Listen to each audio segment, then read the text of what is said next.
Pourquoi les pays africains sont producteurs de pétrole et sont toujours pauvres, les amis? Je ne sais pas si vous vous êtes déjà posé cette question, parce que moi, maintes fois, je me l'ai supposé. Voilà. Pourquoi nous, Africains, on produit le pétrole, les autres s'enrichissent et nous, on est toujours pauvres. Voilà. Parce que les Africains pensent que il faut avoir, que nous on a le pétrole et on devrait être riche. Je vais vous rappeler que toutes ces matières premières que l'Afrique, les autres pays l'ont également. Détrompez-vous.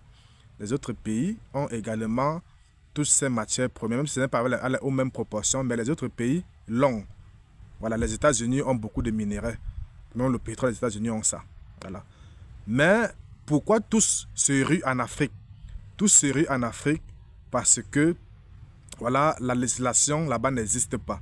Les lois sur l'écologie, et tout, il peut venir faire du n'importe quoi et rien ne lui arrive. C'est pour cela que tout se ruent en Afrique, parce qu'il va venir là-bas prendre gratuitement et rien ne va se passer. Mais sinon, les autres l'ont. Parce que par exemple, pour extraire le pétrole, tu dois respecter certaines lois de l'environnement. Voilà. En Afrique là-bas, on vient, on extrait, on ne respecte pas l'écologie, on ne respecte pas les lois de l'environnement. Voilà, il y a des pétroles qui se déversent comme ça là et tout. On s'en fout, ça crée, ça empoisonne les sols et tout ça là. On s'en fout quoi. Quand tu vois par exemple les industries qui viennent exploiter le bois là-bas, les riverains n'ont pas de route.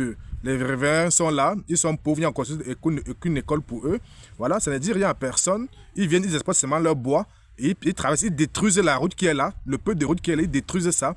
On s'en fout. Ouais. C'est pour cela que ces gens-là viennent en Afrique pour les matières premières. Mais ce n'est que les matières premières, ils l'ont aussi. Les gens aussi ont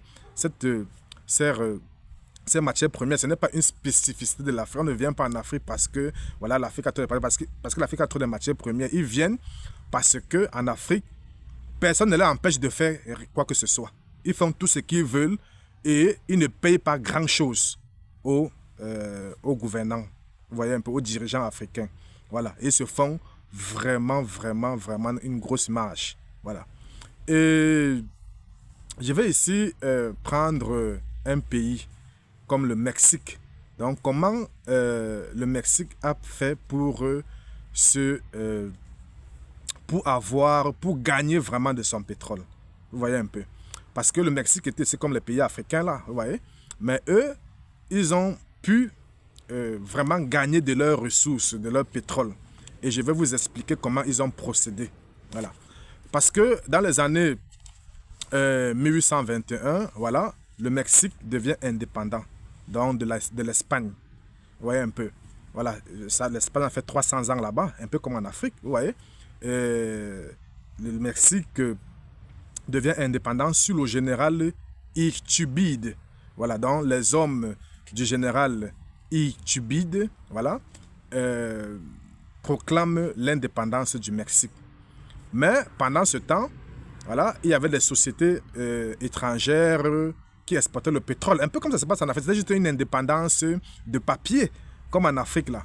Donc les sociétés comme les compagnies pétrolières comme Royal Shell, comme la Standard Oil Company, comme la CTCS, comme la Continental Oil, étaient aussi présents au Mexique et faisaient tout ce qu'ils veulent, tout ce qu'ils voulaient, sans rien reverser à l'État mexicain.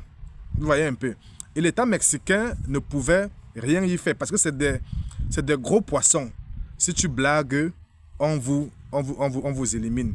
Allez voir le film Syriana. Si vous partez sur Netflix ou sur YouTube, vous tapez Syriana. Vous allez voir le film sur ça. C'est un film qui parle du pétrole. Comment ces industries pétrolières sont sans pitié. Et si tu blagues, comment ils détruisent les chefs d'État. Donc si tu veux parler, on t'infiltre et on te détruit. Voilà. Mais le problème avec les chefs d'État africains, c'est que les populations n'est pas avec eux. La population africaine n'est pas avec les chefs d'État africains. Donc le Mexique l'avait bien compris.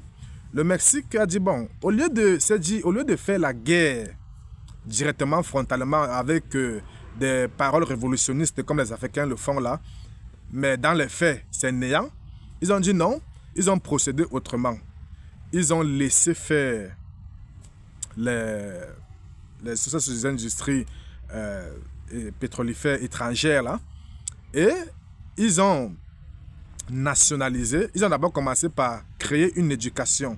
Donc ils ont fait une nouvelle constitution de 499 pages où dans la constitution là, ils le mettaient avant l'éducation.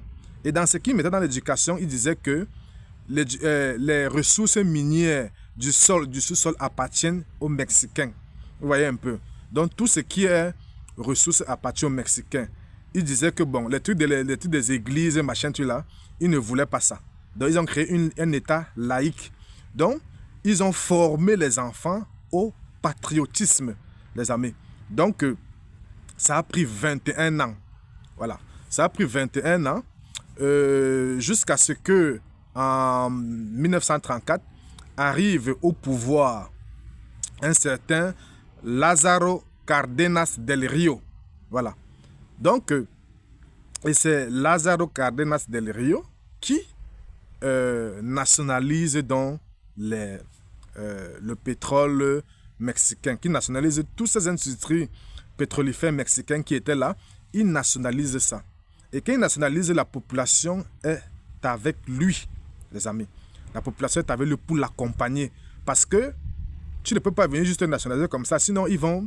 ces grosses boîtes-là, ces grosses multinationales peuvent te détruire, peuvent infiltrer et tout, et te détruire. Mais quand la population est avec toi, c'est imparable. Donc, l'État mexicain a mis 21 ans, donc de 1917 à 1938, les amis, pour essayer de reformer l'éducation mexicaine.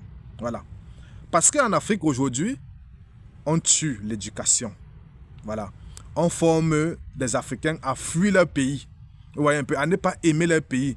Les Africains ne connaissent même pas leurs ressources en fait. Ils ne connaissent même pas les ressources minières qu'ils ont, la géologie, les diamants, tout ça. On te dit seulement que l'Afrique a le diamant, mais tu n'as jamais vu. Au Mexique, on crée des sociétés, on crée une éducation qui te montre vraiment toutes tes ressources, la géologie et tout. Tom, tu vois que vraiment vous êtes riche, hein? Mais en Afrique, on dit seulement tu es riche, mais que personne n'a jamais vu le diamant. Combien d'Africains connaissent ce que c'est qu'on appelle le diamant? Combien d'Africains connaissent ce qu'on appelle l'or? Tu n'as jamais vu ça, mais quand dans l'éducation, vous faites les excursions, par exemple, dans les zones qui produisent le diamant, toi-même tu vois ton pétrole, on vous montre, les géologistes, les géologues là, vous voyez tout ça là. Ça fait que ça réveille une certaine idée, un certain patriotisme sur l'enfant. Vous voyez? Donc l'État mexicain a mis 21 ans pour former ça. Et c'est dans ces 21 ans-là d'éducation-là qu'est sorti maintenant ce président mexicain qui est arrivé en 1934, Lázaro Cárdenas del Río, voilà, qui a fait de 1934 à 1940 et qui a nationalisé toutes ces compagnies pétrolifères-là sans que voilà, il y ait des représailles parce que la population était vraiment avec lui, c'était tout le pays. Voilà. Mais chez nous, en Afrique, c'est pas ça. L'éducation est vide, l'éducation est extravertie. Voilà, on te parle seulement des trucs de la France, de l'Italie et tout ça là. C'est fait que en Afrique aujourd'hui, tout le monde veut partir, personne n'aime l'Afrique, personne n'aime le pays, et ça devient difficile pour les chefs d'État de mener une véritable bataille. Parce que si un chef d'État africain qui n'a pas, comme ça se passe aujourd'hui, ils n'ont pas reformé l'éducation, voilà, s'ils tentent quelque révolution là, ils vont disparaître. Vous voyez un peu, parce que la population ne va pas les soutenir. La population est là pour les critiquer parce qu'ils n'ont pas bien travaillé. Alors que si ces chefs d'État africains, ces dirigeants africains misaient sur l'éducation, reformaient l'éducation. Alors que vous voyez, les Mexicains, ils n'ont pas attaqué frontalement ces industries pétrolifères-là. Ils les ont laissés faire. Mais entre-temps, ils transformaient l'éducation, ils fabriquaient une certaine éducation de patriotisme, les amis. Et c'est ça qui a poussé, mis au pouvoir un certain homme charismatique qui avait les idéaux, qui avait les idéologies, voilà, qui avait les idéologies patriotiques, les amis. Et c'est lui qui vient donc libérer le Mexique comme ça, qui vient nationaliser toutes ces industries pétrolières là, voilà. Et en Amérique du Sud, beaucoup de pays ont copié ce modèle mexicain, notamment la Bolivie, le Venezuela.